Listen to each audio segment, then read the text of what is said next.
Under the same moon, we share the love, embracing the differences like hand in glove.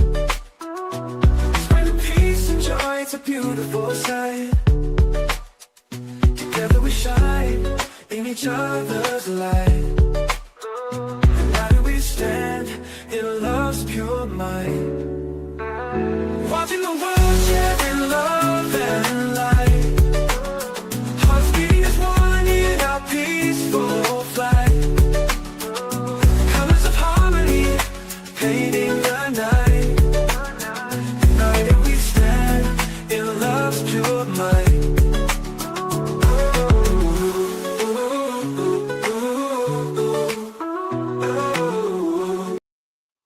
Good evening, everyone, and thank you for tuning in to Watching the World for our weekly legal review with criminal defense attorney Calvin Johnson. When was the last time you were stopped by the police? Perhaps it was years ago. Perhaps it was recently. For what reason? Maybe a speeding ticket, maybe even a DWI, depending on your state, a DUI. Tonight we're going to discuss and really break it down for you, the importance of having an attorney with you that really is knowledgeable and not just some ex-con who's just flapping his gums. So tonight it's important to pay close attention as I bring on Calvin Johnson, who is a criminal defense attorney going on 25 years. I'm so happy to introduce him to you tonight. Calvin, how are you? Hey, man, what's going up, Mel? You know, we were going to try to switch this thing up and, kind of bring some things to the people that they can actually use in their daily lives. This is why it's called the Weekly Legal Review, is so that we can help people understand what they need to do when they get put in certain situations. And we want them to be okay when they get put in these situations and do the right thing to make sure that they protect their legal rights. All right. So what do you say? I'm driving down the road. Police officer pulled me over, says I'm swerving. Should I try to litigate with him on side the road? What should be the course of action? You never litigate. You want to comply with what he wants you to do within reason. The reason why I say that is because if they pull you over, if they request your ID, most of these states now require you to give your ID. You do that. If they ask you where you live, those types of things, you can give them the minimal information you want to be cooperative. But when he starts asking questions about real serious stuff, you need to be extremely careful about what you answer and what you don't answer. Okay. Does it require having a retainer? I think that's the part where many people can't seem to navigate. And what do you mean? Does it require having a retainer? A retainer is when you hire an attorney. Oh, you mean detainer, or do you, if you're detained?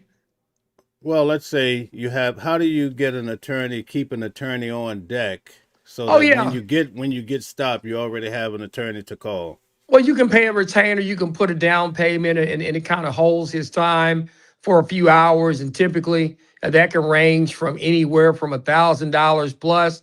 What you do is you get that attorney if he bills you by the hour. If you need to call him in a pinch, he can come help you out. But one of the things that you can always do is if you get stopped, wait until you can hire an attorney. Wait till you can speak to an attorney when it gets to a certain point. Now, let's say you get pulled over for a DWI. You just can't automatically say no to everything right then and there. But if they ask you if you want to do a field sobriety test, you don't have to do the test. Now, they're probably going to take you to jail. But when it comes to stuff like that, field sobriety test, if you do it, I get that.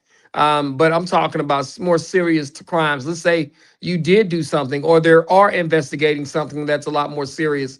You really want to have an experienced attorney with you, because you don't want to be asking questions that make you seem guilty or that can give them additional information to where they can detain you and go deeper.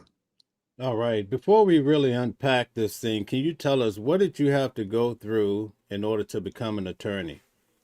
Well, basically, the first thing you got to do is go to college. You can get a degree. You don't have to worry about the major. Typically, a lot of attorneys do criminal justice, political science, sometimes history, sometimes those types of things. I was a political science and history double major. You get your bachelor's degree. Then you apply to one of the ABA accredited law schools. Typically, most states allow you to take the bar if you go to an ABA accredited law school. That's the American Bar Association. I ended up applying to St. Mary's and getting in. You go to law school typically for 3 years. Sometimes programs last longer if you're doing it half-time, part-time, but usually it's 3 years of law school. And then once you get into law school, and before you get into law school, you take the LSAT. And the LSAT is where you basically take a test to see how smart you are, to see how your logical thinking is, to see your process of elimination, see how good that is. And the LSAT will do that, and they score you. I scored pretty decently, which allowed me to get into a good school. And once I got into St. Mary's, you go to law school for 3 years. At the end, you finish those 3 years, and you take the bar exam. The bar exam in a place like Texas, where I'm licensed at, it's a three. It's basically a 2 to 3 day exam, and you're going in there and you're testing for hours a day. You know, it's like 6 hours a day. You're testing for 3 days in a row, and you're basically getting tested on about all 3 years of what you learn for 3 years. It comes down to that test, and you got to score a certain score to be able to license in the state of Texas. Some people, it takes multiple times taking this bar exam, because you got to realize 3 years of information, 3 years of process of elimination, 3 years of questions on various topics that you took in your 3 years of law school. And everybody does not pass the bar the first time. I've heard of people having to take the bar 4, 5, or 6 times to pass it. Of course, I passed it on the first time around. I only took it once. I was out of money, so I had no choice but to pass it. So, because my family wasn't a well-to-do family, so that test was everything to me. But you study for the bar. Even studying for the bar, you study literally for about 2 months before you take the bar exam. So two months of intensive study. You got to take the bar exam, you got to pass it, and then you get licensed. And so that's why I try to tell people, if you look at all of I had to do, you're talking about 7, almost 8 years of stuff to be able to become an attorney. And there's a lot of hurdles that you have to jump to be able to do what I do. And that's why we're talking about this tonight, because me and Mel, we had a situation where we had a guy come on just because he went to the feds, or I've been to the pen, I did time before. I have, you attorneys come on here and tell people, yeah, we can come on here because we put the work in. And they didn't put the work in. The kind of work they put in was dirty work and got them sent to the pen. You know, myself, I've done the right thing. I've went to college, got a college degree, got a law degree, did it well on the LSAT, took the bar, passed the bar, and now became an attorney. And I even did one step more than most people. I also went to the High School for Public Services, Government and Law. So from the 9th grade all the way through doing what I do, I've been prepping to become an attorney. And so that's why I get to come on platforms with people like Mel, great reporters, great guys, great podcasters who really put in the work. And I get to have these conversations about legal stuff with them because I am experienced at doing what I'm doing. I'm not somebody like a Sean G, some of these other guys that are out here thinking they can get followers and think they can hype people up to believe them because they actually got tricked out of their position and ended up going to jail and doing some time. We're not here for that. We're actually real attorneys who've been practicing the law for the last 24 years. I'm be going into my 25th year in November. And so we have real skins on the wall. I put in the work on my own firm since day one. I've done great things practicing law. I do state, local, and federal criminal defense. I also do some entertainment law where I work with people like Chris Bosh and other musical artists that I've been able to work with. So I have a legal career that spans a quarter century at this point almost. And so that's why I'm allowed to be able to come on a platform like this. And this is why you listen to people like myself. We use the experiences of being in rooms with detectives, being around police officers, and having people understand what they can do and what they don't do. And that's what it comes down to. And then you got a lot of people, even I'm looking at the comments, they go, well, like, isn't the lawyer lobbyist the biggest lobbyist group out here? And they talk about those things. I'm not a lobbyist. When it comes down to it, I'm a criminal defense lawyer. I really go to bat for my clients. I really hate to see people go to jail. And some people want to make these vast generalities about what we do, and it's not that. I mean, I really try to take care of my people. I really try to make sure that I defend them to the best of my abilities. I feel like I have a bad day if somebody goes to jail. Sometimes I'm placed in situations where I can't keep somebody from going to jail, but I can minimize the exposure that they have. So I try to tell people that's just what it is. You see a lot of comments. They should need to make lawyers pay when they lose the case. Well, a lot of it comes down to what kind of situation you're in. Like, for example, if you commit a crime and you decide that you want to go to trial and you lose, it's not the lawyer's fault. See, it's those types of things and those types of experiences that we got to be careful about when you got people that come on and complain about lawyers and what they do and what they don't do. And a lot of it is, at the end of the day, the lawyer's job is to make sure that justice is done, right? So as a criminal defense lawyer, I try to fight for my clients. I try to make the state prove their case. And if the state does prove their case, I try to minimize the damage that happens to my clients. But like I said before, sometimes you have people that commit crime and they will not accept responsibility for it. And all lawyers can't make everything go away. So you will have occasionally a client not be happy or a client not agree with what you're trying to tell them to do. But with that being said, that's why you always got to have an attorney before you talk to the police. And that, for example, if you come on and an attorney tells you don't talk to the detective, and you talk to the detective because you think you can outsmart the detective, and then you come to the attorney later, well, you've already created a hole that the attorney may not be able to get you out of. And what it comes down to is, if you hire good counsel, you do your research on him, you hire good counsel, you make sure that you do what he's asking you to do and that he can defend you properly. And if you listen most of the time, he'll do a really good job for you. But a lot of times you have clients that come in and they think that they're smarter than the attorney. They think they're smarter than the detective. They think that they can outsmart everybody, and that's not the case all of the time. For example, you have detectives that all they do is interrogate people. You have detectives that they interrogate 5, 6 people a week for 10, 15, 20 years in a row. And I got a criminal, because he's been doing it for a while. He gets in and thinks he can outsmart a detective who has done 1,000 interrogations, and he's been interrogated 4 or 5 times. He thinks he can match wits with that guy. You can't. I can, because I've been in the middle of interrogation rooms. So I'm gonna be able to figure out what they're doing, how they're trying to handle you, and being able to have your Miranda rights protected. Make sure that you don't make any statements that can and will be used against you, so that we can protect you. Okay, there's a fellow online that's taking on a lot of heat. I think his name is Rashad Ritchie. But after following his case, I was able to determine that it's important where you receive your education from. You can't just pull it out of Haiti or some other country. I guess they broke it down like a civil or something to that effect. Can you Yeah, let me explain? tell you about him. He's not licensed in any jurisdiction to practice law. I think he has a law degree from one of these unaccredited schools, and he has degrees allegedly from some of these diploma mills. And there's been huge breakdowns about what his situation is, and that most of these places are in universities that are not in the United States. They're not accredited. Some potentially from diploma mills, and that's why you got to always look into your attorney to make sure he's legit.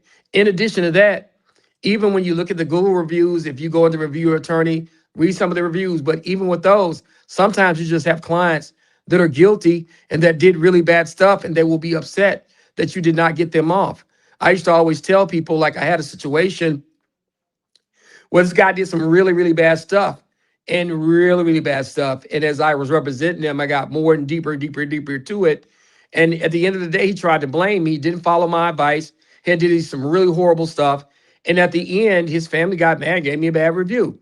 The reason why that happens is because a lot of these clients and criminals, they will not tell their family everything that's going on. He didn't tell his family what he had done. He didn't tell his family all the bad stuff that he had done to the individual that he was accused of doing it to. He basically hid that from him. So you got to always be careful, number one, in understanding your situation is unique. It's not like everybody else's, and you want to make sure that that you get good legal counsel and that your expectations are reasonable. So that's a lot that goes into that. Okay. In the case of Sean Diddy Combs, I noticed he had at least 8 or 9 attorneys. Is that because the magnitude of witnesses involved? And Yes, it is. It is. And the other thing is, he wants to get varying perspectives on what they should do so he can decide what's route to take. He had the ability to be able to afford a bunch of legal minds, and he wanted to make sure that he got great counsel, though most of the counsel on that team were very experienced. They had a lot of experience behind them. They had a lot of cases, and so you want to get people who can handle the volume of discovery and work that's about. So you got to make sure that you get good legal counsel that can handle your situation when that happens. Yes. This week we saw Don Lemon go for an arraignment. Can you explain to everyone what does that mean?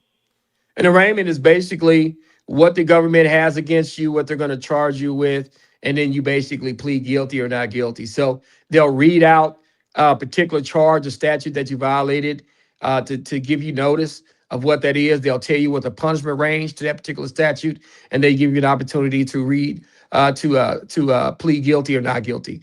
He pled not guilty, and then after that, the case proceeds to where you go to court to fight it. When I went to get my press pass, I had asked them, can you go into a private property? They said no. I even asked, can you go into a church? They said no. How could Don Lemon get out of such circumstances? Well, with churches, it's kind of unique because they are kind of open doors, right?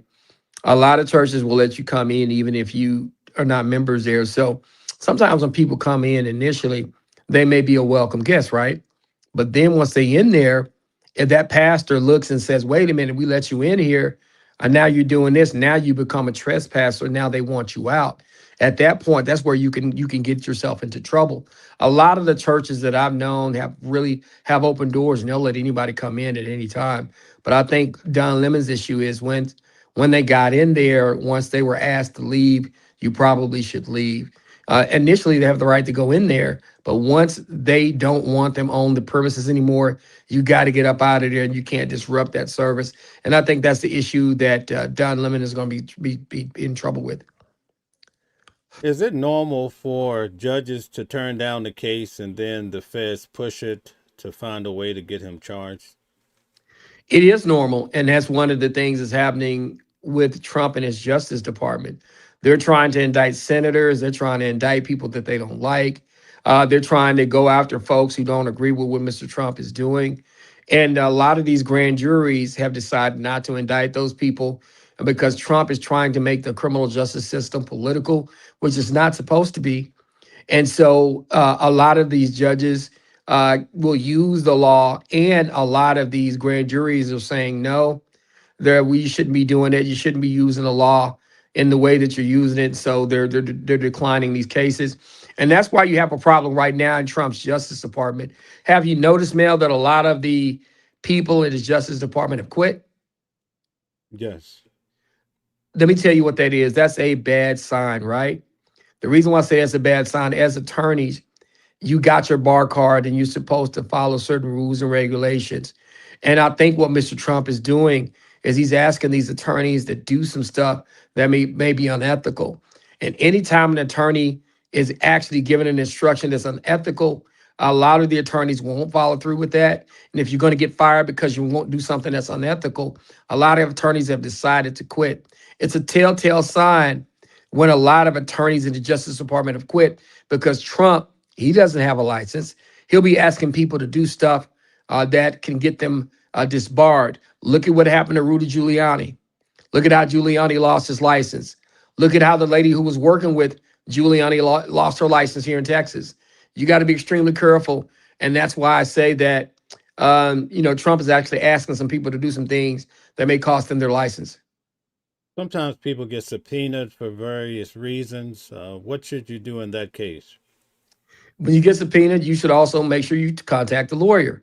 So that lawyer can explain to you, hey, like what's going on. You tell them what they're subpoenaing you for A, B, and C, and then you tell that lawyer what the situation is. And you want to make sure that if you're subpoenaed, that you're not putting yourself in any danger. So you want to make sure that that you're doing the right thing to protect yourself. So you should always seek legal counsel. I tell people all the time, people hate lawyers until you need one, right? I mean, they got all the lawyer jokes, they got all the hateful lawyers. You guys are shysters, this and that. But when you're in a tough spot, and you get accused of something maybe that you didn't do unfairly, then you love your lawyer, then you need one. So that's something that you got to be careful about. For the last 2 weeks, I've been attending court for the Alexander brothers. Yes. Each of the three brothers have their own respective attorneys. Some even have one or two. Is that procedure? Yes, normal because each attorney is going to be responsible for their client. And then we have multiple clients. You can have different clients that participated in different behaviors that may not be your client's problem. I mean, you have three different defendants. One could have did A and B, one could have did A, B, and C, and one could have did A through Z. And so you only want your guy to be comfortable. To be comfortable. You only want your guy to be held responsible for what he did do. There may be situations where even though those A, B, and C guys used to run together and work together, that their interests may differ. And your job as the attorney is to take care of your situation from your client's point of view, not to worry about the other two guys. All right. So as you know, I attend so many different court cases. Sean Diddy Combs has Mark Agnifilo and Tini Garagos. Mm-hmm. Luigi Mangione has Mark Agnifilo and Karen Agnifilo.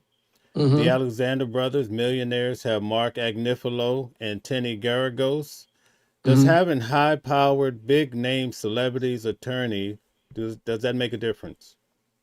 It makes a difference because they're used to dealing with all of the things that come around with representing those type of defendants. The reason why I say that, they know the expectation, they know the media, they know the work that comes with going that, and then going through that, and then on top of that, controlling the media, controlling the narrative, how to make sure that you maximize all of the situations surrounding your particular defense of a client. And so that's why they hire those attorneys, because it's about the experience that they have in those situations. Okay, in the case of Sean Diddy Combs, he had Tini Garagos' father, Mark Garagos, that has a show called The Two Angry Men with Harvey Levin. Hmm. He wasn't an official attorney, but I felt like he was able to help sway the media because he was always talking about the case from a good perspective. Does that make a difference to have an attorney to push the media? It does. It does when it's high profile. And that's the thing. And that's why when you look at those particular situations, that's why that's so important. That's why it's so important, because you're going to have situations that happen, and you have to be able to control that. You got to be able to control that narrative, because it's going to sway, potentially it's going to sway jury members if they get in there, and it'll also sway public perception. Okay, very good. I see that Bill Cosby had an attorney that now everybody, a lot of high profile celebrities is using that attorney. Is that pretty normal too, once you It win? is. It is, because you just want to have people that are used to doing stuff like that, that are used to dealing with people in those environments. Okay, would you say that Johnny Cochran was probably one of the best attorneys of all times? Yes, yes. Okay, all right, very good. Could you address the comment up top there? Tear the whole system down and rebuild it. Get the SSA out. We ain't mad enough. We ain't standing up enough. And what I'll say is, what Trump has done. Um, he has really challenged the system. You know, you know, he's really challenged the system. He's really put a lot of pressure on the system. And the reason why I say that, because he's done some things that really, really, really push the line in our legal system. And he's done some things that many consider above the law. When you look at January 6th, you look at some of the inside double dealing that he has done monetarily that no other president really has done outwardly. Those are the concerns that we have. And then the way of course, he can pardon people, but he has used pardons in ways that other people haven't. And like I said before, that's one thing that has went on. And like, I'm gonna call a spade a spade. Um, I didn't like the way that Biden um, um, pardoned Hunter Biden. I don't think that should have happened. And I don't like the way the president now has used a lot of his pardons, but he has the ability to do that. but the way it looks, it just doesn't look like a good justified judicial system when you start doing stuff like this. When Donald Trump was president the first time around, he had several attorneys. Now we see some of those attorneys speaking up against him. These are former White House attorneys. Why such a thing?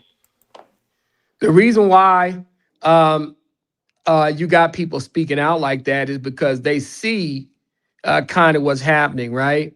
And they see that Trump is pushing the line. They have experience being White House attorneys, and they see a person who's a White House attorney right now.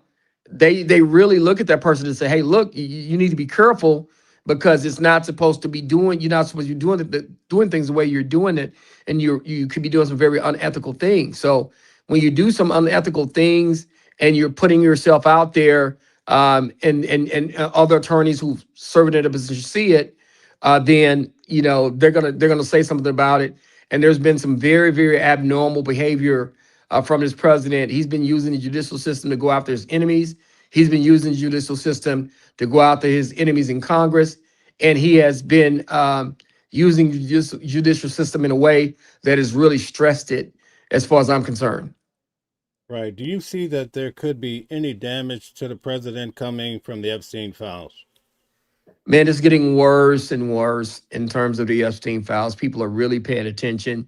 You're seeing a lot of the interactions between Steve Bannon. You see a lot of mentioning of Trump.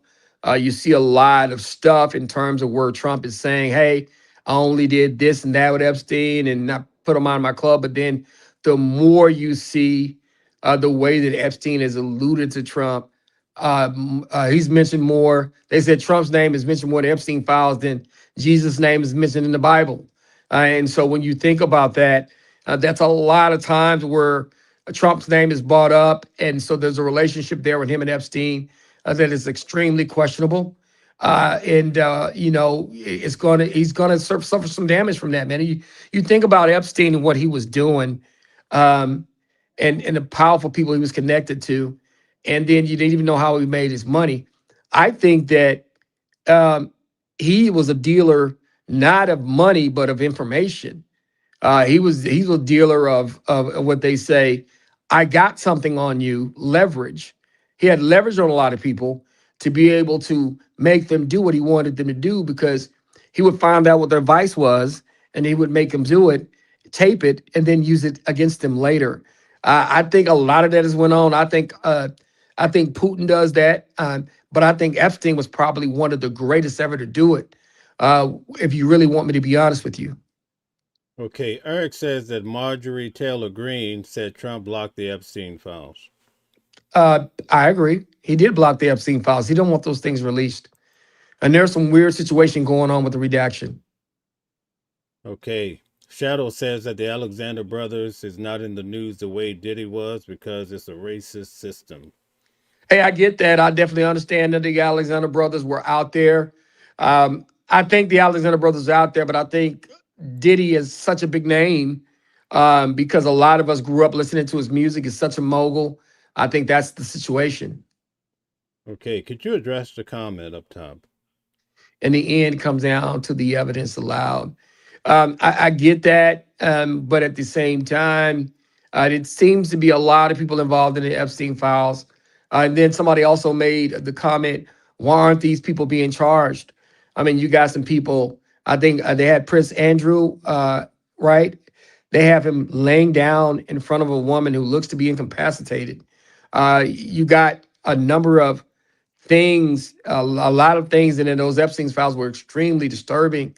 And it looks like all those people of power, a lot of the names are starting to come out, but nobody's being charged. And so when you look at that, that's a very questionable situation.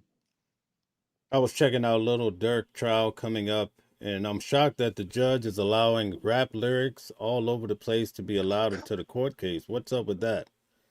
I don't like that. I think that's a violation. I think that Dirk is going to be able to, in the end, appeal some of the rulings that happen. I think his attorneys, think his great attorneys, they're gonna appeal some of that stuff later. But I'm really concerned about that, about lyrics being allowed. Now, one of the problems that is happening is a lot of these rappers talk about stuff in their songs that they actually did. And so it's a problem. And they go on these podcasts and they talk too much.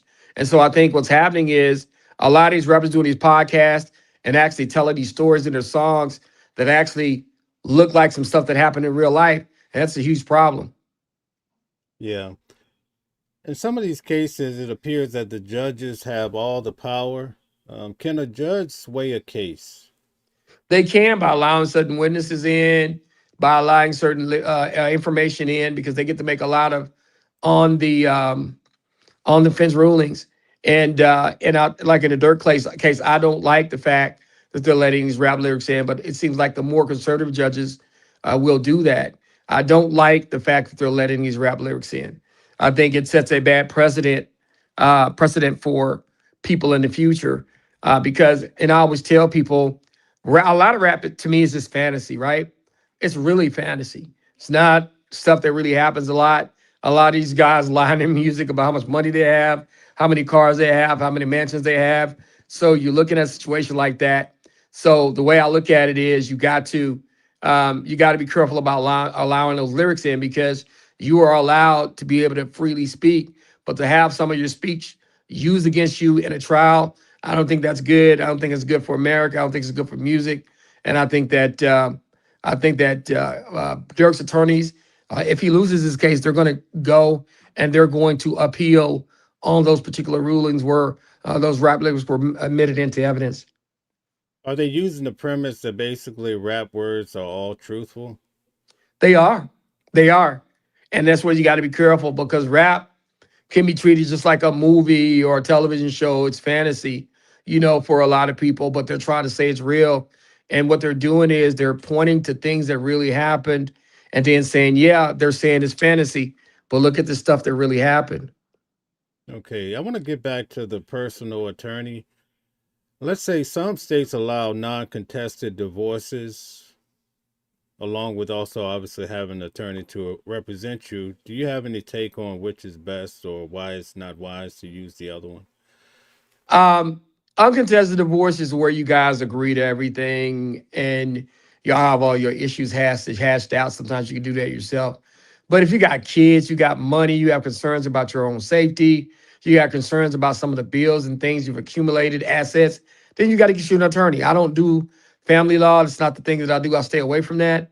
But with that being said, when it's contested and people are fighting over money, custody, and the division of the assets in the states, and sometimes safety issues and pensions and those kind of things can come into effect, and you need to get you an attorney to advocate for you.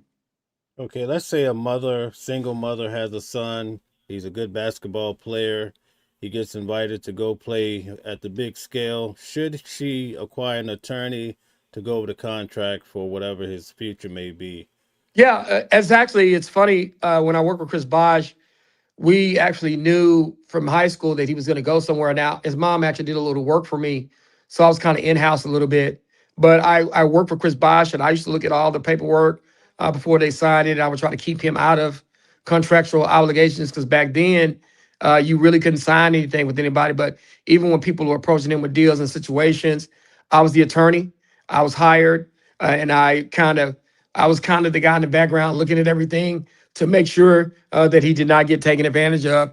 I think, especially in the days of the NIL and the new money and stuff that's coming in, you got to get you an attorney. I think somebody like myself is essential to make sure that you don't get locked into situations that you shouldn't and that you get proper value.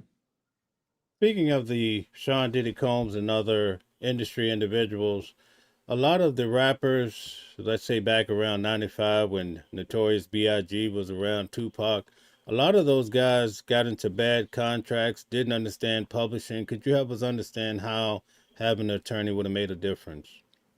It would have made a difference because they would have been able to keep more of their money. What a record contract is, they give you an advance instead they give you $1 million. And then they're going to recoup that money, which means it's really a loan. It's not really an advance. So let's say you give me $1 million and I go out and sell 100,000 albums at $10 a piece. So now you recoup that $1 million. But guess what happens? Now let's say I'm going to give you $1 million advance and we're going to give you 15% of the earnings. So guess what happens? So now, once they recoup the money, they get to make 85% of your money and you get 15%. On top of that, if they're spending any money to market you, they get to recoup that. And then on top of that, any other additional associated costs, studio time, they get to recoup that. In addition to that, they're the ones who get to keep the books. And so if you don't look at your books regular, you could have 2 million sales, but they can say, well, you only had 1.5. And so now that money that you're supposed to get, now you're getting cheated out of millions of dollars. And so that's what was happening. These people would get into these bad contracts where they didn't understand the industry. They thought this money that they got was never going to be recouped. So someone like what they said, what Suggs Knight used to do. Hey, I'll buy you a Rolls Royce. Well, guess what? You think you got on Suggs, he bought you a Rolls Royce, but he's going to recoup the money for that. They get to recoup their money. So that's why a lot of the new rappers decided not to sign with labels, because they go, well, the money you give me, if I can get it myself and market myself, then what are you doing for me? In the days of the internet now, you can market yourself, so you don't need the label. But the label still is a machine. Like Lil Durk said, he'd rather be with a label because they have contacts in the radio station. They got contacts in the industry. They can get you into places that other people can't get you into. So that's the issue. That's kind of what it is. But nowadays, that's why you need a lawyer. And if you had a good lawyer, you would not get into these contracts that were bad. I give you an example. The Chameleonaire example. When I say the Chameleonaire example, it's a rapper in Texas, in Houston, called Chameleonaire. He had a song called Riding Dirty. And he started looking at his books, and he started looking at the fact that, wait a minute, I just went platinum. I just went 2-3 times platinum, and I haven't gotten any money. So he said, no, I'm going to hire an attorney to look at the books. They looked at the books, and they realized they owed him all this money. He was like, listen, why don't you just let me out the contract? You owe me this money. Just let me out my contract. Let me have my rights back. I'll go on. I won't even ask for a lot of the money. Give me a little bit of the money. Let me out of contract. We'll call the game a game. And they were like, no, we're not going to do that. We're still going to hold you in this contract, and we'll contest you, but we'll pay you, but we're going to keep you in this contract. Chameleonaire did one of the smartest moves I've ever seen in music history. He said, I'll tell you what, if you don't let me out of the contract, I'm going to go show all my rapper friends, everyone around here, to what lawyer I use to get this accounting done. I'm going to ask them to ask for an accounting, and I'm going to make sure all the rappers that know me, that have any contact with me, they're going to go do an accounting, and you're going to have this problem over and over again. You know what the record label did? What's that? They immediately let him out of his contract. That ought to tell you something. These guys are so dirty that they know that they're screwing people, and they were going to continue to screw people, and they didn't want to have 40 or 50 millionaires coming after them, so they immediately let them out of the contract. But that's why you got to have a lawyer with you. You think you're making a lot of money. I was listening to the story of En Vogue this morning of what happened with their group, and people don't understand like how bad it was. You had 4 members. The main 2, Terry Ellis and Don Robinson, did not get along. They were only making 8% of the revenue out of 100%, right? So they got a $10,000 bonus, which the record label recouped, and then they only made 8% of the money, and they had 4 members, so that was 2% per member. So everybody else was getting rich except for them. And then when Don Robinson brought the issue up with the money, Terry Ellis tried to tell everybody, no, we don't need to make any, this just the business. We just got to keep going. Well, Terry Ellis was sleeping with the management. So she didn't care about getting everybody else right. And then the one time that they tried to do right, then the record label played a game with them, gave Terry Ellis an independent project, allegedly gave Don Robinson an independent project, then took it away from her, and then just had it sitting there and starved them out and got them to do a 3rd album on a 2% royalty rate for each of them. And so the record label and record industry is horrible. And so what happened was these artists started getting the ability to be able to get the rights back, right? Well, what the music industry did now, because you're streaming, right? So they went to the streaming platform. So instead of giving you cents on the dollar, they went down to giving you per streams percentage of cents. So we're talking about, instead of giving you a penny, they cut the fractions down to a percentage of a penny. And so that's why a lot of people say there's no money in music. If you got a record label and you're giving them all the money, if they're still making, let's say 80%, 70% of the streaming money, and it's down to pennies, you're not making the money. The streaming services are. So the industry has been horrible. Once you figure it out, they reinvent themselves to be able to screw you over. That's why I say a lot of people are saying there's not a lot of money in music. Unless you get a huge advance up front, it's not really doing you any good. Wow. Could you address the comment up top? If Obama had 1% of what Trump had done, he'd be in prison now. Yeah, he'd be under the prison. He wouldn't just be in prison, he'd be under the prison. There's no way he could get away with what he did, you know? And that's the thing. The other comment said Joe pardoned Hunter. Trump would pardon Bart Barron if he did something wrong. Yeah, Trump would pardon Barron if he did something wrong, and Joe pardoned Hunter, and he shouldn't have. I definitely agree with that. But Trump is doing a bunch of stuff that he should not be doing. He's having Pete Hegseth, his Secretary of Defense, do a lot of stuff that they should not be doing. He has turned law in America, criminal justice in America, and America as a whole upside down in terms of some of the stuff they do when it comes to criminal justice system, as well as how we deal with the world and some of the rights of the leaders of other countries. Do you believe that the president is above the law?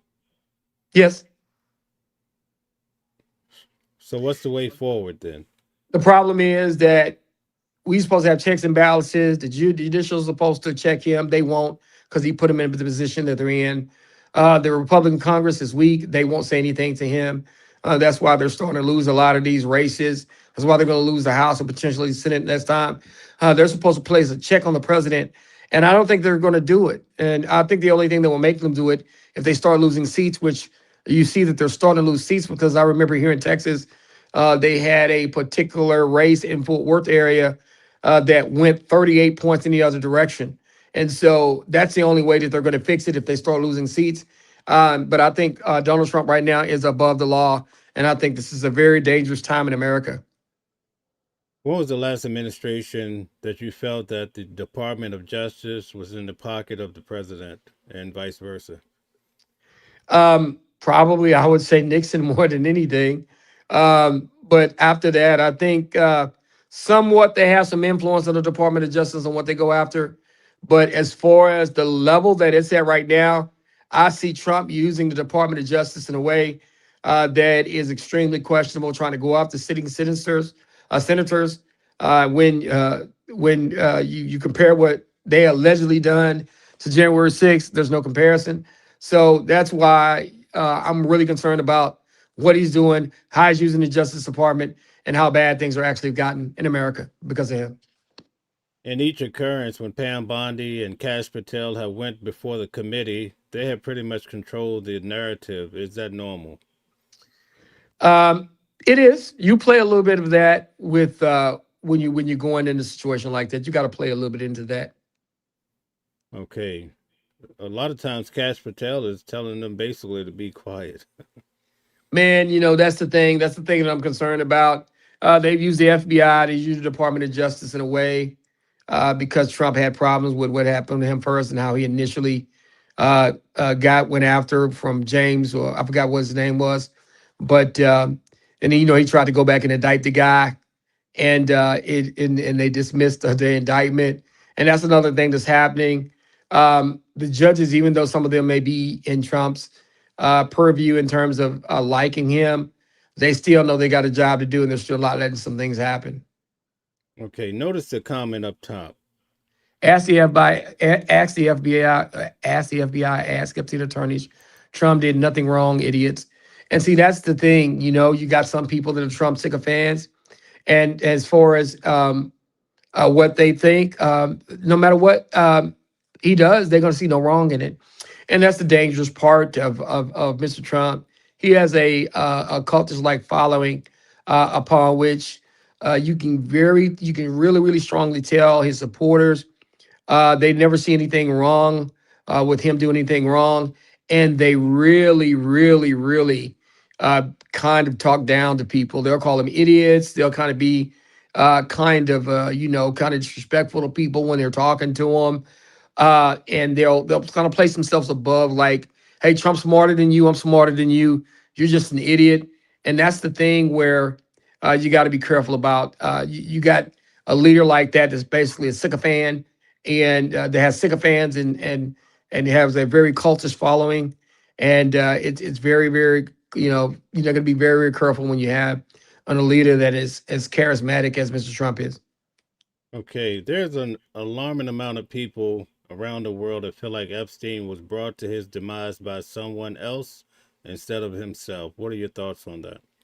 Man, I can agree with that. I don't believe he killed himself, man. That seems I don't he don't seem like a guy to take his own life. I think it's very questionable. How do you not have camera footage about what happened and when it happened? When you know that he is the most well-known inmate in all of America, one of the most well-known inmates in American history. You mean you ain't got a camera pointed directly at him 24/7? You ain't got three or four officers that are his detail specifically, and you let something happen? No, I don't believe that. That shouldn't happen. Okay, there's a new comment up by Caprello. Thanks for keep coming back. You should look up New Orleans Police Department employee reviews and tell you everything you need to know about the Black community. Um, in terms of, do you want me to read those comments and respond to those, Mel? Yes. New Orleans is a whole other situation. Uh, because of the corruption that they've had in the past, and the fact that you got a community there that does not trust its law enforcement, and then you got people in New Orleans that are allegedly a part of the Dixie Mafia back in the day, and then they control a lot of the stuff that happened in the South. So, it's very, it's a long history of misdeeds in that particular department. So you got to be careful. Okay. Could you just give us a brief update on what's happening in Texas as far as Jasmine Crockett? Oh boy, man, you got Crockett and Tallarico going at it. You have a lot of people like James Caldwell come out and say that um, Crockett is not electable. She's too ghetto. And then you got people to say Tallarico's well spoken. He should be the nominee because if he goes against Ken Paxton, who's going against John Cornyn, that Tallarico would have the best shot to beat John Cornyn. And they don't see people voting for Jasmine Crockett in a general election across the state of Texas because you got 254 counties, and in Texas, people don't understand how big that is. But they're saying a lot of people just would not vote for Crockett because of the fact she's a Black woman. And so the problem that the Democratic Party has is that Crockett is in the lead in terms of the primary. And how can you have somebody win a primary and then say they can't win in the general? You know what I'm saying? And then you have your most loyal voting block, which is African American women that vote Democratic 92% of the time, and you got Black men that vote Democrat 85% of the time. Then how are you going to be able to tell that particular group that somebody from that group is not good enough to win a general election? So we're not going to allow you to go ahead. We want you to trust the Tallarico guy, and then you tell them to do that after the Republican Party targeted Black seats here in Texas. And then Tallarico, I think he is Hispanic. But then a lot of African-American people say, well, wait a minute. The Hispanic people in Texas are really the one that handed the election to the Republicans. So now we got to trust your group to look out for us when your group is part of what voted this in. And so it's you don't want to make it that simple by using identity politics to have that kind of conversation. But that's kind of what has happened. And that's the problem. And then on top of that, there's this dichotomy in the Democratic Party where you have liberal whites, and then you have Blacks, and then you have Hispanics, then you have your LGBTQ people, and you got all these different camps vying for their particular candidates. And then you have this issue upon which where you got somebody like James Carville, who's old establishment, coming in telling the Black contingent, your candidate's not good enough. Y'all need to nominate this guy if y'all serious about winning the general. And it's not cutting it for a lot of people. And they're saying, well, you did it your way then. This is a new day. Part of the reason why we're in this position because you guys did it your way for years, and look where it put us. And so you got that dichotomy working against each other when you have all these situations that are happening. So is Jasmine Crockett revealing holes in the Democratic Party? I think it is. I think because of the conversations are coming up, people are talking about electability. She has her following, and she's actually not going to tiptoe around going directly at Trump, going directly at Abbott, going directly at Pam Bondi, going directly at Tom Homan. She's going to be direct, strong, and defiant against those people. And there's a lot of people in the state of Texas that want that approach to be taken. And you got to give her respect for doing that. Okay. Where does that leave her if she does not win the election? I don't know. I mean, she could run again. She could run for something local. I'm not for sure what she would do here, but it's going to leave her in a position. But I think that she's going to run. I think she's going to run hard. I think she's going to be the nominee, despite the fact that the Democratic Party and people like, like James Carville are telling folks she's unelectable. So I think that she's going to win a primary. I think she has a good shot. And I think ultimately you got to let the people decide. All these political strategists coming out of the side and say, well, y'all need to do this, y'all need to do that. That's not how it works. Do you feel like this administration is basically pushing back and seeking revenge on anyone that's actually calling them out? Yes, that's why they redistrict Crockett out of her seat. Wow. Do you think the same case exists with Don Lemon? I think it does exist. I think he has been extremely vocal. But I think in his situation, I think he put himself in a position where he needs to be very, very careful.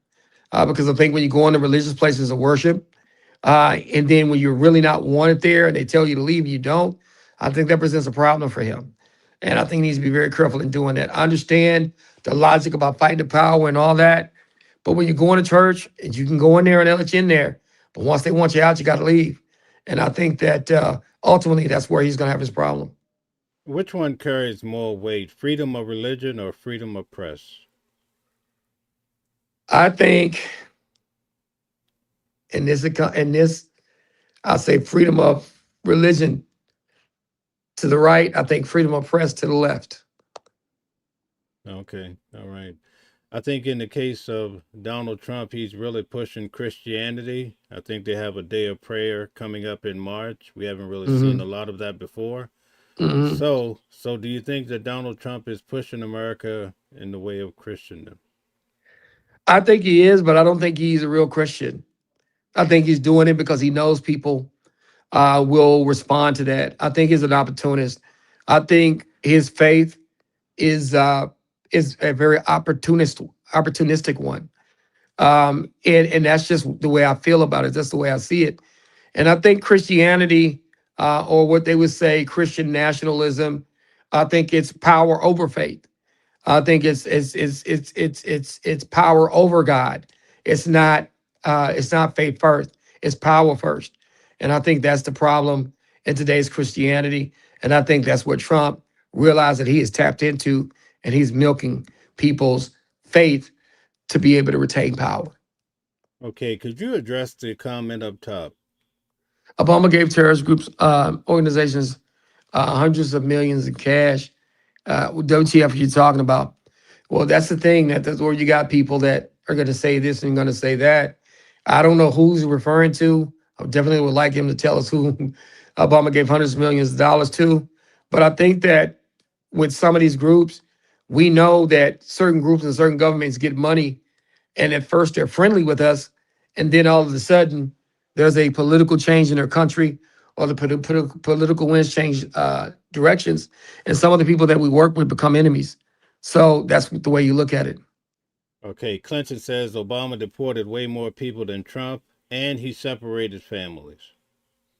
Without getting one person killed, right?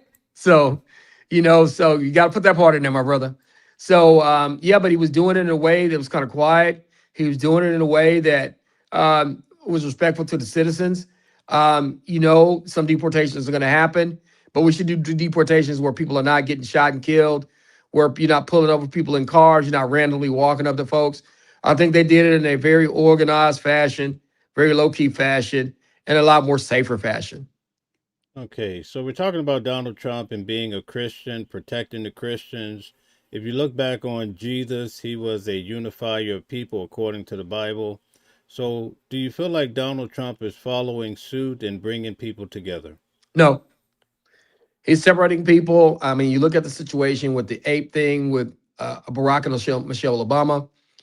There's some people in his own party that did not like that. Poor Tim Scott out there looking like a fool. But with that being said, that's not going to unify people. That kind of disrespect, that level of disrespect is not going to unify people. I think for once in this lifetime, I think in the past, maybe I wasn't the biggest fan of the Bushes, and some of the other Republican presidents that we've had. But this is the first time in my lifetime where I really felt that the president was literally coming after people of color. He was literally coming after people strong and hard that did not vote for him.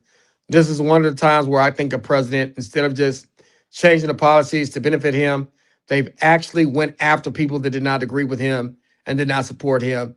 And this is one of those times where I really feel like the administration is really going against people in our communities. Okay, Clinton says that all of Congress is above the law, not just Trump.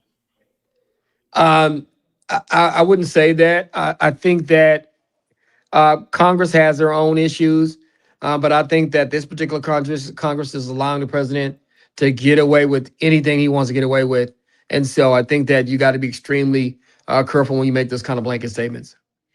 Okay, we have another question here from PG. Says, what recourse does the families of the fishing boats blown up have? Oh, they could try to sue the government. They could try to go to some of the international courts. There's some people that saying that Hexep should be tried for war crimes for doing that, and that's going to be a discussion later on. If the Trump administration does not prevail in the next election, don't rule out somebody trying to charge Hexep and the people for those kind of war crimes, because you're not really supposed to do that. In the past, that has been something that was against the rules of engagement when you have a situation like that. So don't be surprised if there's something that comes from that that's going to be negative, where Hexeth and some of the people that he has directed to do this actually get charged with war crimes. That is a real possibility if Mr. Trump is not in office. Okay, we'd like to encourage everybody to hit the like button, share, and subscribe. Calvin, could you take a moment and tell everyone who you are and what you do? My name is Attorney Calvin D. Johnson. I have been practicing law almost 25 years, 24 years here in the state of Texas. I am licensed to go to federal court. I do state, local, and federal criminal defense. I've been doing this, like I said, for almost 25 years. I've had my own office that long, and I can be reached at the email of Attorney Calvin D. Johnson at gmail.com. I can be reached at the website theywon'tletmeout.com. And I can reach my phone at 214-565-5600. So this is who I am. I also have some background in political science and history. I hold a degree from Howard Payne University with a major in political science and history, a real degree, not like Mr. Ricci. And I have a law degree from St. Mary's University School of Law in San Antonio, Texas. I have a Juris Doctorate there. So, and I'm licensed to practice law in the state of Texas. So that's who I am. That's why I'm making all these comments that we're talking about tonight. And that's how I hooked up with our great man, Mel. We're just here to have a great conversation about what's going on in the world and also give you legal advice on what you can do in the future. So we want you to keep rocking with us every Sunday night, 6 p.m. Texas, 7 p.m. New York. The whole world's watching the world, Mel 777, which is his website, and not website, but the YouTube channel. Watching the World 777. So we want you to continue to tune in to the weekly legal review with Calvin Johnson and Mel. Okay, thank you very much. Let's talk a little bit about Nancy Guthrie and Yes, this yes. monumental case. What do you think is really happening with the video that came out of an individual approaching her door somewhere around 2 a.m. in the morning? I think that is the person that they're having a problem with. And I think that's the person that probably snapped her. You got an older lady. You got an older lady late at night, nobody at home that's protecting her. Her daughter is very experienced news person that's on the news, very high profile, and they probably figured that they could actually get some money if they kidnapped her, and I think that's what they did. Are you shocked that the mother did not have a subscription to the Nest? She should have had, but it doesn't surprise me because sometimes you really don't think about these situations until they happen, you know? And so that's why you got to be very, very careful. She probably thought that I'm not worried about anything. But when you got older individuals, you got to go on and you got to make sure that they are taken care of by having that thing like a Nest. Like in our family, one of our great aunts, we actually had a camera in her house. She was living by herself with one of her sons, and it kind of became really really in handy later on because some stuff was happening in the house that we needed to know about, and that camera being in that house that one of the individuals in there didn't know about really helped us protect ourselves in a particular situation. So it doesn't surprise me sometimes. You have somebody like Savannah Guthrie that's busy. Sometimes you have other kids that are busy and maybe they're not paying attention to that kind of stuff. But I think that's a lesson learned. If you got older parents and you got people in this world that do very bad things, you want to make sure that you have something in the house to be able to watch them and monitor them. The other night, I'm pretty sure you saw they had some big raid where they approached a house. They also a restaurant and some cars along the way, perhaps. But here's the thing: there were some YouTubers that were broadcasting. People actually flooded the neighborhood, even the local neighbors, on a house they were expecting the SWAT to approach. Mhm. Isn't that crazy? It's the day of the way of the world right now. You know, you can really get information before something happens, and that's just the way the world is right now. You got to think about that, Mel. Think about how the social media is now, how everything's so quickly done, how everything is once they get a location and you notice the location. Oh, that's my neighborhood. How you can automatically go on the net. Hey, that's on 15th Street here in Cleveland. You know, next thing you know, 10 minutes later, everybody's on 15th Street in Cleveland because everything is so social media, so about phones, so about getting that content and getting people to watch your channel.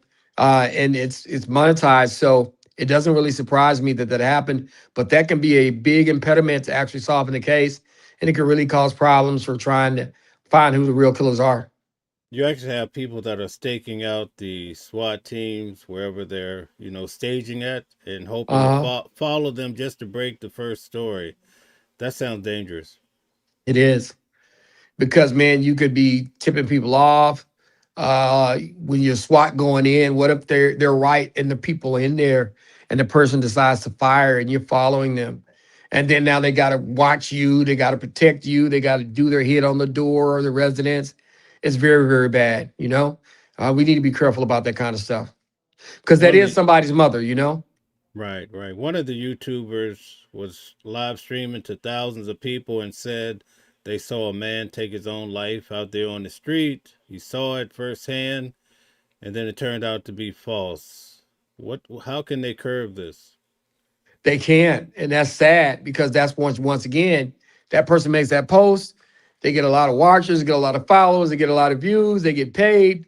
I mean, a post like that could get you millions of views, and you can get paid from it. And that's the way of the world. Law enforcement and crime solving nowadays is next level, but it's also presented a number of problems that a lot of people have to deal with.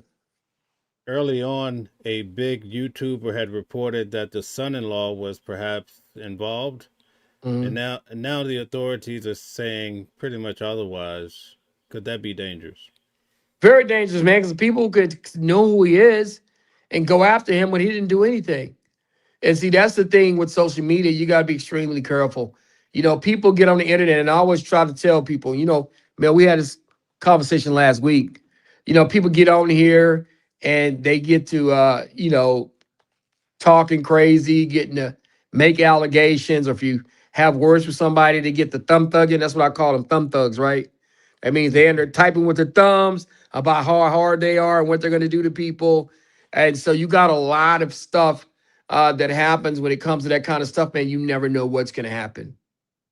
The legacy media reported that the local police have retrieved a glove from inside the property. Uh-huh. Today, I heard the sheriff say there was never a glove taken from inside the house, although they did obtain DNA. Well, see, that's what I'm saying. You got some people reporting stuff, and see, back in the day, they would hold one little clue back just to be able to decipher what was real and what was fake. Like they would tell everybody everything except for maybe one thing. So if they know they got a tip on that particular thing, they knew it was legitimate. So that's why you got to be extremely careful. Let's talk about the actual occurrence. We see the man approach the house, and it's almost like he's ready to knock with the glove, and then he sees the camera, goes back and grabs some flowers or foliage or something to put in front of the camera. Does that Mhm. indicate, just your personal opinion, does that indicate an amateur, or do you think it was staged? Um, I don't think it's an amateur. I think he was professional. He probably didn't know they had cameras or not. But I also think that he was smart enough to put those flowers up there so that they could block the camera. I just think that some of these criminals, sometimes you can't get close enough to your target to kind of know what's going to be in there. And I think when he realized that camera was there, he was like, "Nah, let me cover this so that I can go do what I do and get up out of here." Around the door, namely right in front of where the doorbell, I would assume, would exist, there's Uh-huh. sprinkles of blood all around, but then it goes away. What do you think causes this? To me, my experience is you're dragging someone away. That means somebody's bleeding, and you eventually either pick them up, took them to another location. That means typically when blood trails away, you taking somebody away from that location and they're actually bleeding. That's a bad sign, especially for an older woman like herself. Right. Do you think that the ransom letters were legitimate? I think that they probably were. I think that these ransom folks are trying to figure out how they can get paid and not get caught. In this Bitcoin world, in this ePay world, and these alternative currencies, there's ways to be able to get paid and actually get away with getting paid. Because remember back in the day when you had ransom, you had to figure out how you're going to pick the money up. And if you get it wired somewhere, they can lock the account. But when you got a Bitcoin account, they might not be able to follow it. I think it's legitimate. Do you think that it's connected to the actual kidnapping? It could be, it might not be. And see, that's the thing with these particular accounts of Bitcoin. And then but what I'm thinking that happened is they probably knew something to be able to legitimize if this was a legitimate request in terms of probably information that they knew that they probably had the Bitcoin people probably be verify, and that probably let them know that this was legitimate. Right. Are you shocked that they've basically did two SWAT team efforts to no avail that we know of? I'm not surprised if they think they got a serious tip. They got to go in heavy because you got a situation where you have an older lady who may lose her life, or you might have somebody that's pretty deranged to take an older lady and do this too. So it doesn't surprise me at all, Mel.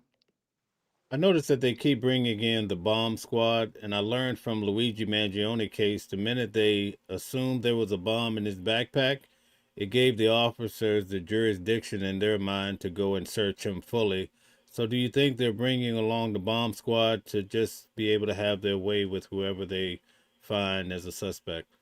I think that could be a tactic. Law enforcement, you can't put them past that. But also, I think it's a real possibility that this person may be dangerous. It may try to blow the situation up. You just never know. But I think it is a tactic that law enforcement could use to be able to gain additional access. Why do you think there's such a delay, such as some of the searches they were doing? It took them a whole week to get in line. Well, you got to have a warrant. You got to have something that gives you the proper right to be able to go into somebody's residence, to be able to go into a location, and that's not easy. You got to have a justifiable way to be able to get in there. And I think in these situations, I think that's some of what's happening. Today, they confirmed that the gloves that were found on side the road is connected to the DNA found at the property, and it's a Mhm. male. So, what do you think in regards to that? I think it could be somewhere the person maybe cut themselves trying to get her out of there. I think that's important to know. It would be great if they could get a match, but to me, if they have DNA and they put it in the CODIS, which is that uh, a place where you can actually find out per person's DNA. You can, and if they have their blood in the system, you'll be able to figure it out. And so I think that you got to always look at that to see if if that really is going to be useful. But it just kind of depends, you know. You got that DNA or not blood. I'm not say blood, but DNA. You got that DNA, and if somebody's DNA is in the system, they put it in the system, and they'll get a CODIS hit. And if they get that hit, then they'll be able to tell if somebody actually was at a location. A lot of the legacy media, along with the YouTubers, are bringing on professionals, and it seems like they're telegraphing their hands about steps that could be made to actually alert the person who did it to, stay elusive. Why do you think that's the case? Because that's today's world. You got a lot of people with a lot of experience doing a lot of things, and they're able to just get a phone, get online, get an iPad, get online, and be able to give their opinion. And you got a lot of people with a lot of experience that are doing podcasts. And so the kidnappers are not dumb either. They're going to use the media to be able to hide their identities and be able to figure out how to kind of duck and dodge folks. I was watching the other day, they brought on a ex FBI agent, and he was explaining how they do reverse Google searches so they can find out everybody that looked up Nancy Guthrie's name before she was taken. Like, how would we Mhm. have known that? But see, that's the thing. That's the thing. Technology is a booger, man. I mean, you go through Google, everybody's using Google. Google is harnessing that information. You got to think about that. That's today's world. Technology has expanded itself. Like, who knew that the flock cameras were tied into the rings? Can you speak on it? Oh, I heard about the commercial at the Super Bowl. Oh my God. People are canceling their ring accounts because they know that this is one huge system to be able to identify, along with Flock and Ring. You're able to literally follow and get any information you can anywhere. And I think that's a problem. So we wouldn't have known that if not for that commercial. And I think the firm that did that commercial for Ring, I think they got fired. And I heard a lot of people are canceling Ring because you don't want to be spied on by the government, and that's how they feel. And with Flock, man, Flock is the biggest spy eye in the world. And I think Big Brother is watching us, and I think a lot of people are starting to notice that they might not be a good thing. The law enforcement were looking to try to find more cameras to try to figure out what happened to Nancy Guthrie. Mhm. But they went back in history and found out that the local town people did not want cameras installed because of privacy issues. Mhm. So, are we really biting ourselves when we take such privacy approaches? No, we're not. I just think that the way that the government is starting to use it, especially under this administration, can be extremely dangerous. I think we have a right now to be watched 24/7. It would be great that we could find the killer in this situation and get more clues, but I don't think it's worth giving up all of your autonomy and your freedom and your ability not to have surveillance on you by your government. This is not North Korea. This is America. Okay, I showed a video the other night where Nancy Guthrie, 3 months ago, she had this big homecoming in Tucson, Arizona, and really had a lot of fanfare. She was in the video, she's telling people, I'm, Savannah Guthrie, and so forth and so on. Do you think something like this triggered someone to do something? It could have, because they could have realized, hey, let me look up her mom. Hey, let me realize the living situation. Does she already have somebody with her all the time? And that may have made mom an easy mark. She may have unintentionally did that. That's why I tell people you got to be careful when you're online. You got your house in the background. Just say you got a bunch of stereo equipment in your house. You got television in your background. You count money in the background. You're making yourself a lick. You're making yourself a target because they know what you're doing. And when you go out publicly like that, people will realize, hey, her mom doesn't have any more. Her mom only has temporary caregivers with them. So sometimes the mom's at home by herself, or they're at home with somebody that doesn't can't really do a lot. So you got to always pay attention to that kind of stuff.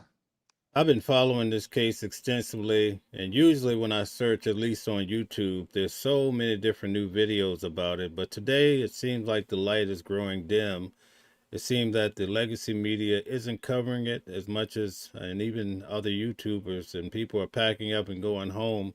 Could this become a cold case? What do you think? It could, because when you don't have breakthroughs and nothing's happening, nobody's going to watch that all day and keep following it. And so, they're going to be on to the next hot story. And then with legacy media, their budgets are stretched because of the YouTubers and everybody else getting involved, being reporters. And so this world has changed. And so if you don't have any immediate news, you might end up in a situation where people are not really reporting on it as much as they used to. Legacy media has different check boxes before they can put out certain news, I guess because of lawsuits, but the YouTubers Yeah. usually don't operate that way. So, do you think that's good or bad? I think that can be bad. I think legacy media can provide legitimacy, but I think some of these YouTubers can get out and say some stuff and cause a problem. I think there was a case here in Texas where an attorney and a mom got sued because there was a viral thing where they were trying to say that one of these high schoolers was racist, and they made another black kid drink urine and all this, and it got out, but that didn't really happen, and they had put it all over social media. Well, they got a $2.3 million judgment against him, just rendered. It's going to mess the attorney up, and it's going to mess that family up of the mom who made the allegation. And so you got to be extremely careful when you got legacy media reporting. They'll do it legitimately, but when you have individuals, it can cause all kind of problems. Because what if the individual doesn't have any deep pockets, and let's say they get it wrong, right? They could really cause some damage, and so that's where you're gonna have a problem moving forward. You got a lot of independent YouTubers that will put information out that's not true. Okay, can you address the comment up top about Jasmine Crockett? For the last year, all we have heard is nothing but lip service. What bills has she pushed toward serving the people? Social programs have been a staple in Black America for the last 60 plus years. Well, we'll tell you, you can try to do something, but you have a all Republican Congress and a Republican president. You have a Republican Congress, House, and Senate that is ran by the Republicans that don't like Jasmine Crockett because she does call them to the carpet. And so you say, what bills? Well, you got to get a Republican, even if you have all the Democrats, you got to get a Republican Senate and a Republican House and a Republican president to sign it.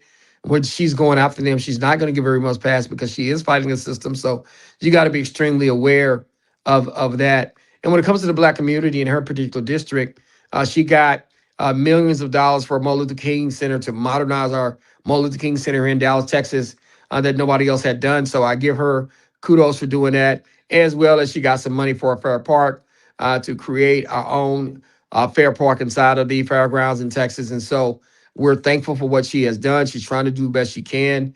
But like I said, within reason, we understand that she is fighting the system, and she's being very vocal doing it. And so sometimes your effectiveness may be limited, but we know that she's really out there trying to do what she can to make things happen. Right. As you know, I've been in court with Nicolas Maduro and his wife, Celia Flores, right? Hmm. I saw them hauled into court, and Donald Trump has came out publicly to say that Venezuela is working quite well with the United States right now. Why are we still blowing up boats in the Caribbean?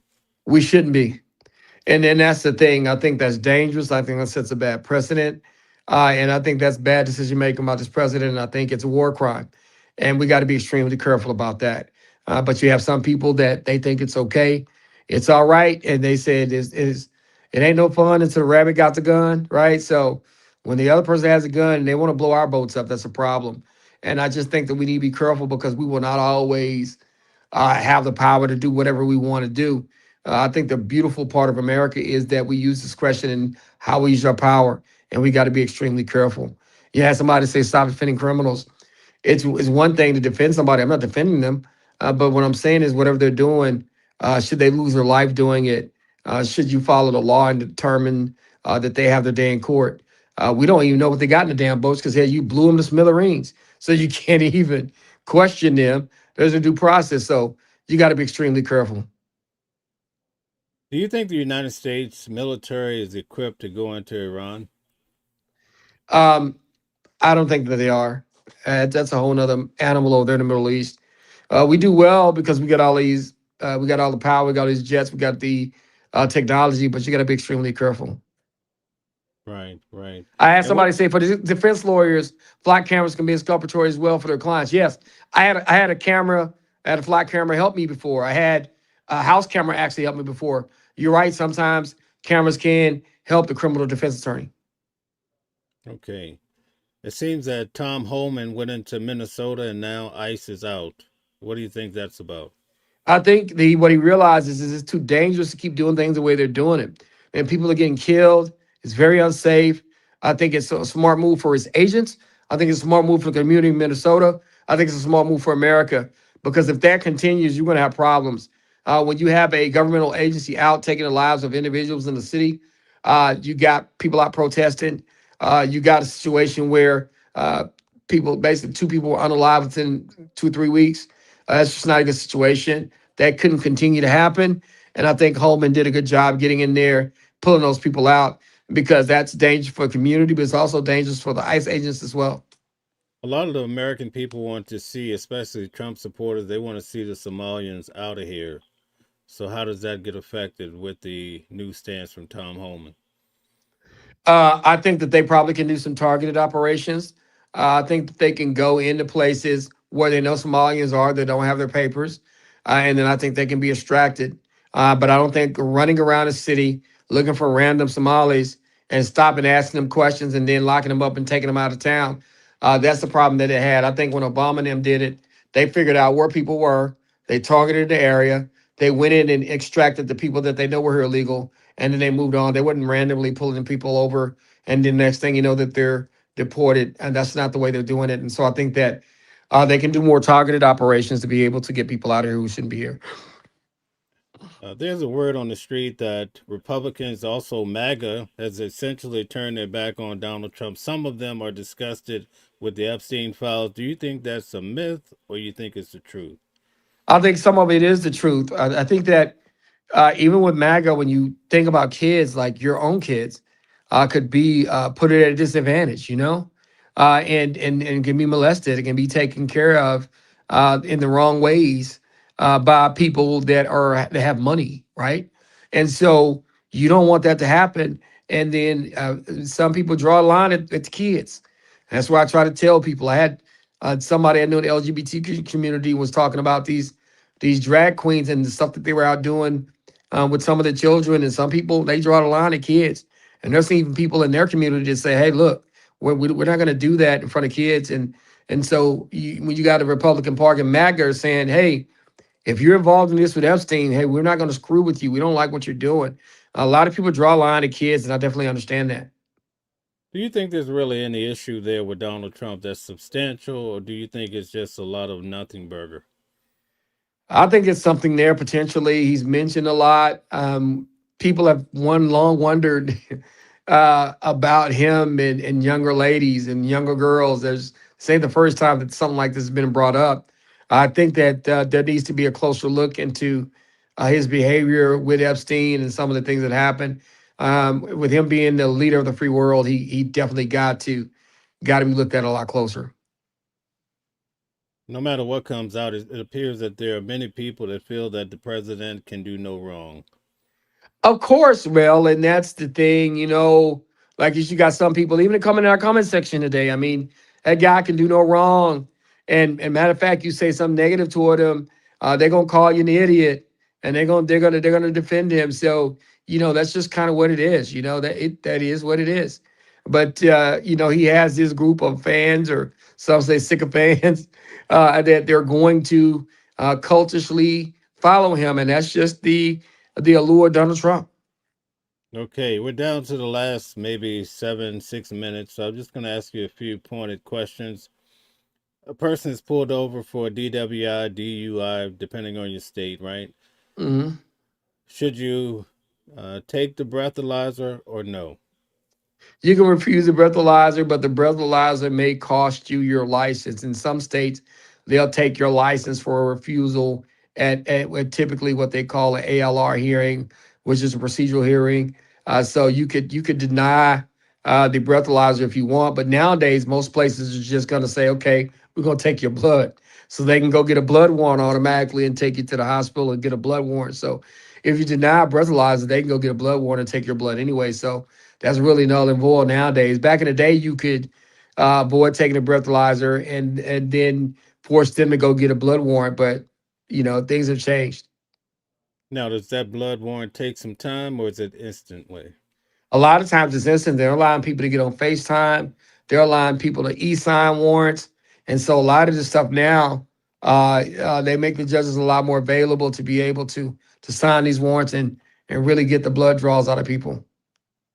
Could you explain the difference between a magistrate judge? And a district judge, Yes. a magistrate judge is kind of like a temporary judge. A district judge typically, a magistrate judge is usually appointed, but the judicial or the district judges typically they're elected. They usually are elected into office, and so they have a lot more power, a lot more leeway. They have a bigger jurisdiction to be able to do more because they're a sitting elected judge. So that's the difference between a magistrate judge and a district judge. Typically, magistrate judges do some of the smaller things. Sometimes they'll do hearings, they'll set bonds, they'll do some of the little stuff. The district court judges do the big stuff like pleas, trials, those type of things. Typically, the district judge do more, and have more power than the magistrate judges.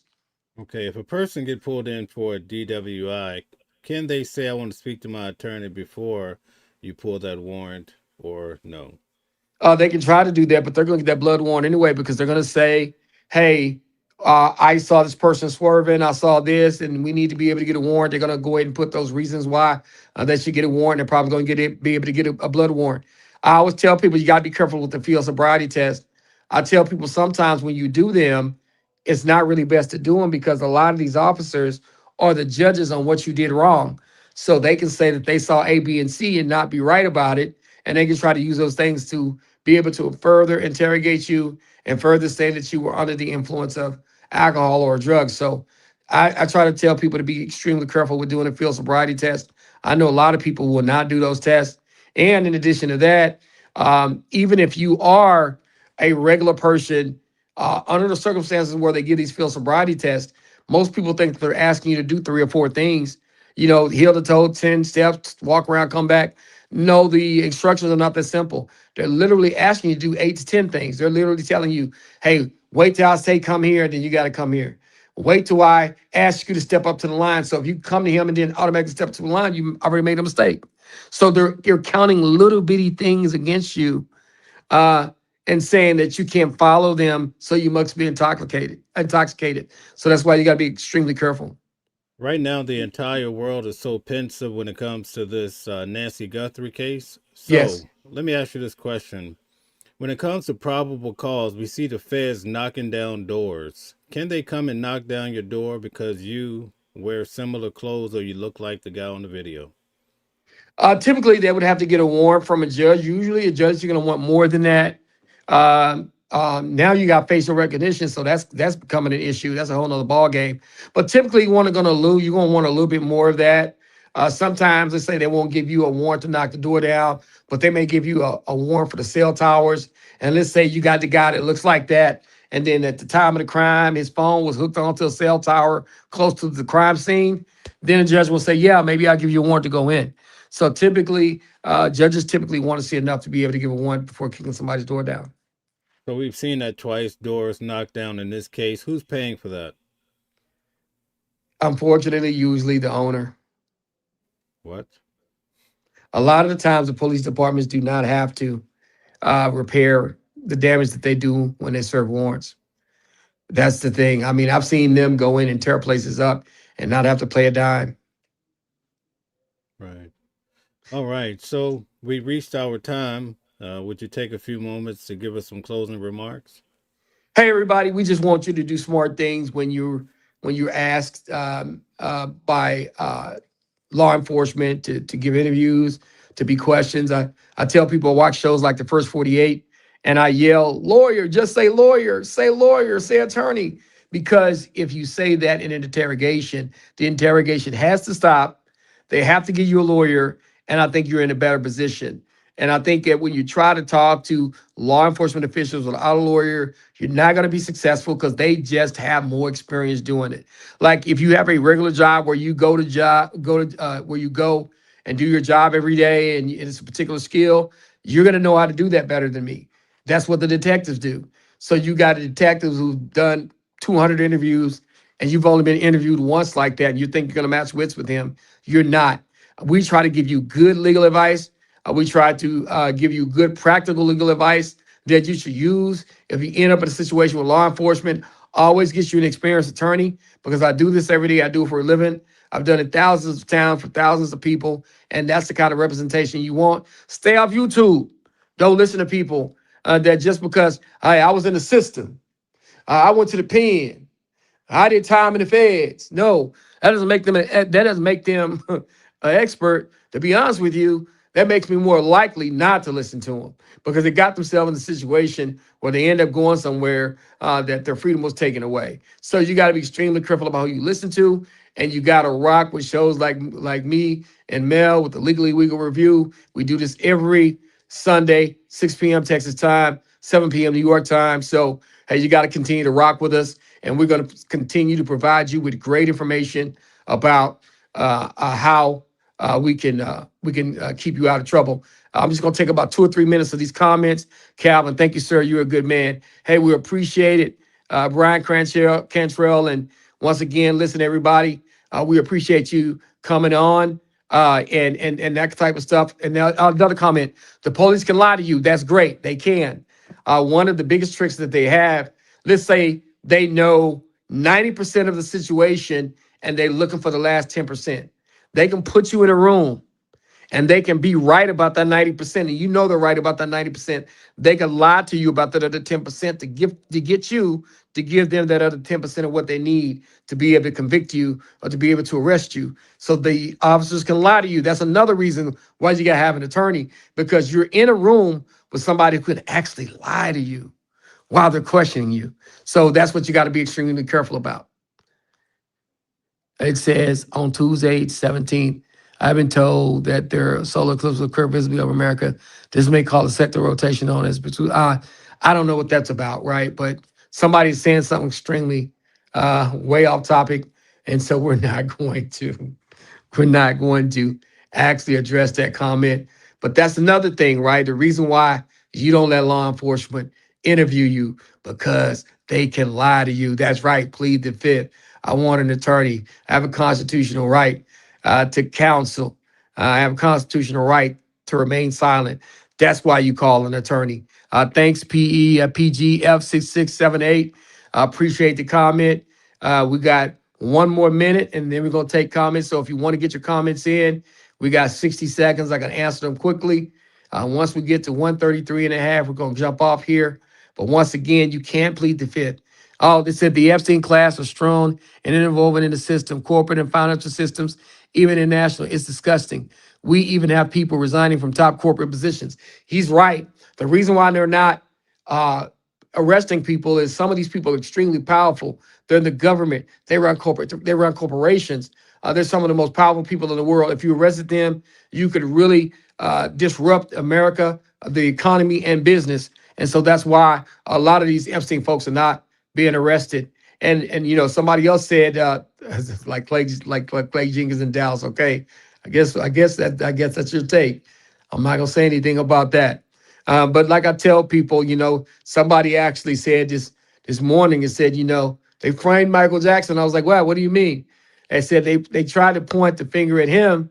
If you listen to some of the music, he was telling us that, hey, they're pointing their finger at me. It's them. So I had somebody actually make that argument today, and I was like, interesting. So that's the thing you got to do. One last thing, rather blow than a blood test. True.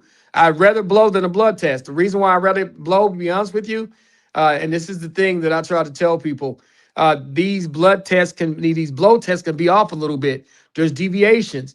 If the machine has not been calibrated correctly. I'm going to tell my last story. I'm going to get off here, right? One of the greatest cases I've ever had. When somebody had a breathalyzer. In Texas, you got to be 0.80 to be intoxicated, right? 0.080, right? Well, what happened was I had a client that was a .085. In that situation, he's intoxicated, right? But guess what? That machine, the breathalyzer, has been known to have anywhere from a .3 or .06 deviation. So what happens? We tried in front of the judge. It's about reasonable doubt.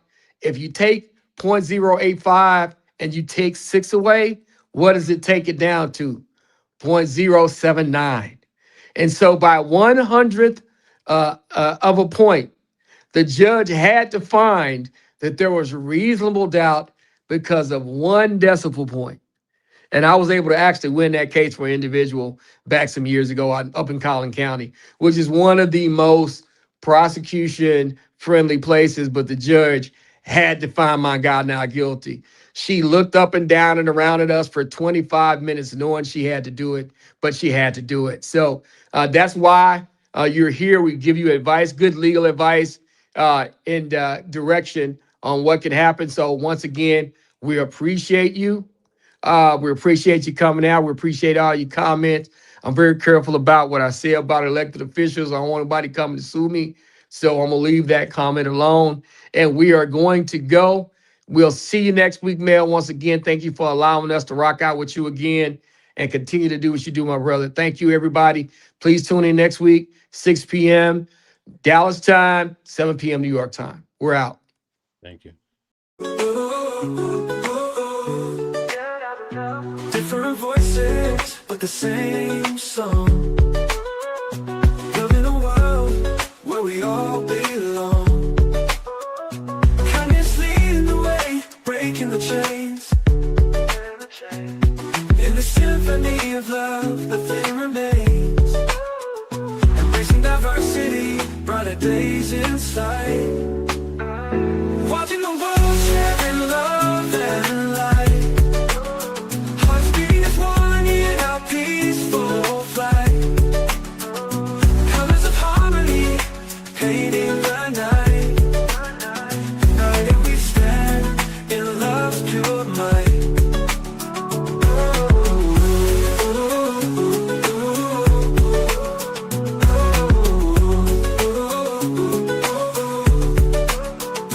Watching the world sharing love and light.